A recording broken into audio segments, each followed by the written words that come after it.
Hello friends. तो आज हम लोग को देखना है ये ब्लड वाला यूनिट। ब्लड यूनिट इम्पोर्टेंट है। तो अपन देखते हैं कि ब्लड का क्लासिफिकेशन कैसे किया। पहले देखो कि ब्लड ह्यूमन में मेल्स में कैसे कैसे क्या है, इंपॉर्टेंट क्या है, क्लासिफिकेशन क्या है, फिर फॉर्म एलिमेंट क्या है, प्लाज्मा क्या है, इसको इन सब चीज़ों के बारे में डिटेल में पढ़ेंगे। तो अपन यहाँ से स्टार्ट कर लेते हैं।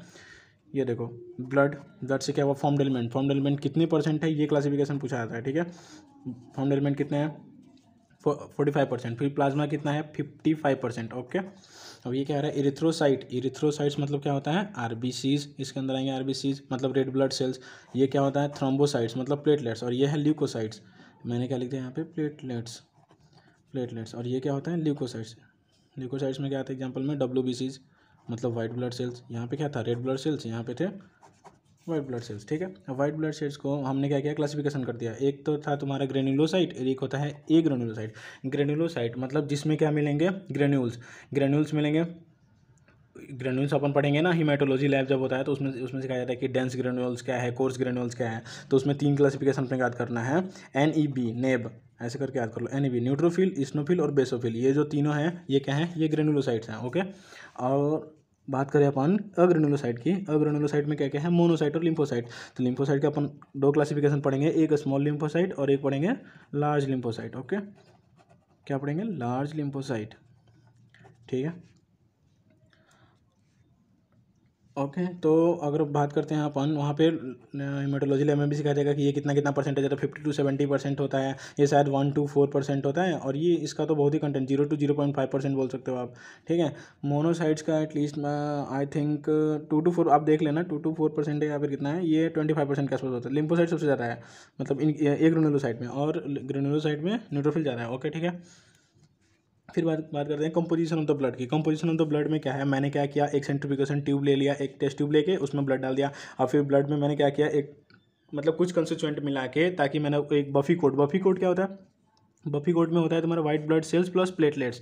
ठीक है, तब ये बफी कोड बन जाता है। उसके बाद प्लाज्मा क्या होगा, जो थोड़ा जिसमें कोई भी कंस्टिट्यूएंट नहीं है, जो हल्का है, जो हल्का हमेशा ऊपर रहेगा, भारी वाला जो कंटेंट है वो नीचे आ जाएगा। जिसमें रेड ब्लड सेल्स हैं, रेड ब्लड सेल्स कहाँ पे आ जाएंगे, नीचे की तरफ आ जाएंगे। जब मैंने सेंट्रीफ्यूज करके मशीन के अंदर डाल दिया, तो ये मैंने ब्लड को क्या किया, सेंट्रीफ्यूज कर दिया। ठीक है, तो यहाँ पे ये वाला कंस्टिट्यूएंट बन गया। ठीक है, टेस्ट ट्यूब के अंदर ये ऐसा दिखेगा अपने को। ओके, फिर ये तो फॉर्म एलिमेंट की बात हो गई। फिर अपन क्या बात करते हैं प्लाज्मा की। प्लाज्मा में होता है 55%। ठीक है, 55%। अब ये किससे किससे मिलकर बना है, वाटर और सॉलिड से मिलकर बना है। सॉलिड सब्सटेंस, तो वाटर कितना, 92% वाटर। देखो प्लाज्मा तो एटलीस्ट मानो यार कि उसको फ्लो करना है तो क्या वाटरी सब्सटेंस से होगा।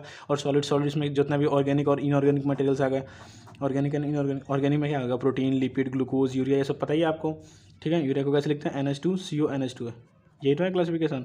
अपन जब बायोकेमिस्ट्री पढ़ते हैं तो उसमें यूरिया साइकिल होता है, वो जितना भी मतलब प्रोटीन मेटाबॉलिज्म जो पढ़ोगे ना, तो उसमें सब कुछ सिखाया जाएगा कि मेटाबॉलिज्म मतलब metabolic disorders to the urea acid cycle क्या क्या होता है, हाइपरएमिनेमिया, एमिनोमिया, ये सब चीज़ें तुम्हें सिखाई देंगे। ठीक है, फिर ग्लूकोज का रेगुलेशन पढ़ना है, regulation of blood glucose, diabetes mellitus, diabetes type 1 type 2, ये सब चीज़ों के बारे में सिखाया जाएगा। फिर लिपिड का मेटाबॉलिज्म पढ़ते हैं, उसमें पढ़ते हैं क्या तुम्हारा beta synthesis, fatty acid synthesis, beta synthesis, ये सब चीज़ें सिखाई देंगी, बीटा ऑक्सीडेशन, ये सब चीज़ों के बारे में। ठीक है, फिर प्रोटीन का क्लासिफिकेशन बहुत इंपॉर्टेंट है भाई। Protein is a very very important, मतलब कि क्या बोलें, मतलब 100% इंपॉर्टेंट, पढ़ना ही है। बायोकेमिस्ट्री हो, फिजियोलॉजी हो, कहीं ना कहीं पढ़ के ही जाना है। ठीक है, इनऑर्गेनिक में क्या क्या आता है पता ही है, Cl माइनस, SCO3, Na+K+, ये अपन पढ़ते थे ना यार। वहाँ पे जनरल फ्यूजन में क्या होता है कि 3 Na+ को बाहर फेंक दिया, 2 K+ को अंदर ला दिया।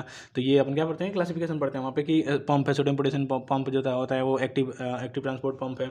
इन सब चीज़ों के बारे में। ओके, बातें समझ में आ रही है ना। ठीक है, इनऑर्गेनिक सब्सटेंस में क्या क्या है, क्लोरीन, ये क्या है, SCO3- मतलब इसको क्या बोलते हैं, बाइकार्बोनेट आयन। ये क्या है, सोडियम प्लस आयन। ये क्या है, potassium plus ion. Okay, last में एक बार अपन कंक्लूड कर लेंगे इसको। ठीक है, टाइप्स ऑफ प्लाज्मा प्रोटीन में क्या क्या आते हैं बताओ, एल्बुमिन हो गया, ग्लोब्यूलिन हो गया, फाइब्रिनोजन हो गया, प्रोथ्रोम्बिन हो गया, ट्रांसफेरिन हो गया।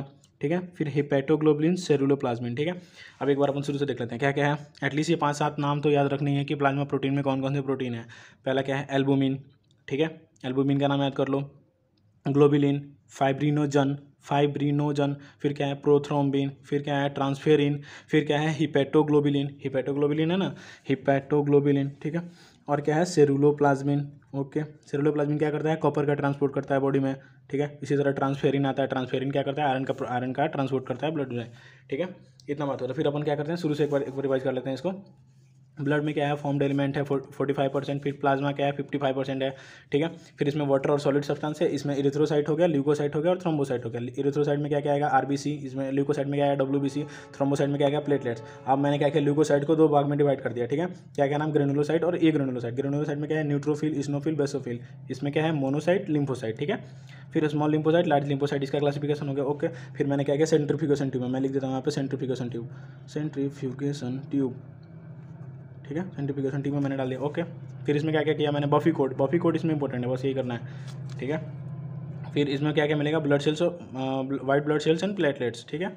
फिर तुम्हारा आता है वाटर और सॉलिड। सॉलिड्स में क्या क्या है, ऑर्गेनिक और इनऑर्गेनिक सब्सटेंस। ऑर्गेनिक में क्या क्या है, प्रोटीन है, लिपिड है, ग्लूकोज है, यूरिया है। क्या क्या है, protein, lipid, glucose, urea, chloride ion, bicarbonate ion, sodium plus ion, के प्लस आयन, हो गया, ठीक है। अब नाम तो ये तो याद ही होगा ना, albumin, globulin, fibrinogen, prothrombin, transferrin, ceruloplasmin और हिपेटोग्लोबुलिन, ठीक है। 7 नाम याद हो गया। अब आगे बढ़ते हैं अपन, आगे क्या क्या है इसमें, आगे देखो, हाँ, फंक्शन ऑफ प्लाज्मा प्रोटीन, ये वेरी वेरी इंपॉर्टेंट, ये हमेशा पूछ लेते हैं, वाइवा में भी पूछ लेंगे या फिर थ्योरी पेपर में पूछ सकते हैं केवल, कि बता दो फंक्शन ऑफ प्लाज्मा प्रोटीन क्या है। Maintenance of colloidal osmotic pressure, maintenance of viscosity of blood, फिर बफरिंग एक्शन हो गया, फिर तुम्हारा प्रोटीन रिजर्व हो गया, immunity, blood clotting, transport, synthesis, किसका सिंथेसिस, ये सब चीज़ें अपन पढ़ेंगे। फटाफट आप क्या करना, एक बार ए के जैन वाली बुक या फिर वेंकटेश वाली बुक जो भी है उससे आप पढ़ लेना एक बार क्लासिफिकेशन, क्योंकि वीडियो लंबी हो जाएगी ना, इस सब चीज़ों के बारे में अगर डिस्कस करेंगे तो आप बुक से एक बार रीड कर लेना, ठीक है। इतना तो एटलीस्ट लिखना ही है, 7 से 8 नाम तो लिखना ही है पेपर में। क्या होता है, maintenance of colloidal osmotic pressure, जब अपन पढ़ते हैं ना कि एल्बुमिन का क्या है, प्रोटोन्यूरिया होता है ना, प्रोटोन्यूरिया आपने पढ़ा होगा डायबिटीज़ मेलाइटिस डायबिटीज इंसिपिडस के केसेज में, जब क्या होता है, ग्लोमेरुलस जो है ना, वो पोडोसाइट जो सेल्स हैं उनका साइज बड़ा हो जाएगा, तो उसके चलते क्या हो जाएगा, प्रोटीन छन के अंदर चला जाएगा, ठीक है। प्रोटीन हमेशा हमेशा बाहर अंदर ही रहना चाहिए ना, प्रोटीन छन के बाहर नहीं जाना चाहिए, है कि नहीं, क्योंकि वो क्या करेगा, ब्लड कोलोइडल ऑस्मोटिक प्रेशर को मेंटेन करके रखेगा, है कि नहीं। फिर maintain the viscosity of blood, जितना भी मान लो अगर प्रोटीन कंटेंट है तो वो क्या करेगा, और सब चीज़ों को सेल के अंदर मतलब ब्लड के अंदर खींच कर रखेगा, खींच कर रखेगा तो क्या हो, खींच कर रखेगा तो वो तो प्रेशर हो गया। फिर विस्कोसिटी मतलब कितना वो विस्कस है, उस सब्सटेंस को विस्कस बनाएगा, ओके। फिर बफरिंग एक्शन में क्या करता है, मान लो Na+ का HCO3- का आयन का ट्रांसफर इधर इधर उधर करना, ये क्या है, बफरिंग एक्शन ही है। फिर प्रोटीन रिजर्व को बहुत सारे कंस्टिट्यूएंट को अंदर से बना के सेम करके रखना है, ओके। फिर इम्यूनिटी कैसे प्रोवाइड करता है, इम्यूनोग्लोबुलिन्स जितने भी अपन होते हैं, इम्यूनोग्लोबुलिन्स की अगर बात करें तो क्या होता है बताओ, ग्लोबुलिन्स, IgM, गम दे वाला ट्रिक जो याद है, गम दे, ये तो याद ही कर लेना। ये क्या है, ये 5 तरह का इम्यूनोग्लोबुलिन्स है जो कि हमेशा हमेशा इंपॉर्टेंट है, काम आएंगे तो आएंगे। फिर ब्लड क्लॉटिंग मैकेनिज्म अपन क्या क्या पढ़ते हैं बताओ, एक्सटेंसिक और इंट्रिंसिक मैकेनिज्म पढ़ेंगे अभी आगे। Extrinsic and intrinsic mechanism of blood clotting, intrinsic mechanism of blood clotting, ठीक है। फिर ट्रांसपोर्ट, अब अभी अपन ने डिस्कस किया ना यार, सेरुलोप्लाज्मिन, और क्या किया था, हिपेटोग्लोबुलिन्स, सेरुलोप्लाज्मिन, हिपेटोग्लोबुलिन्स।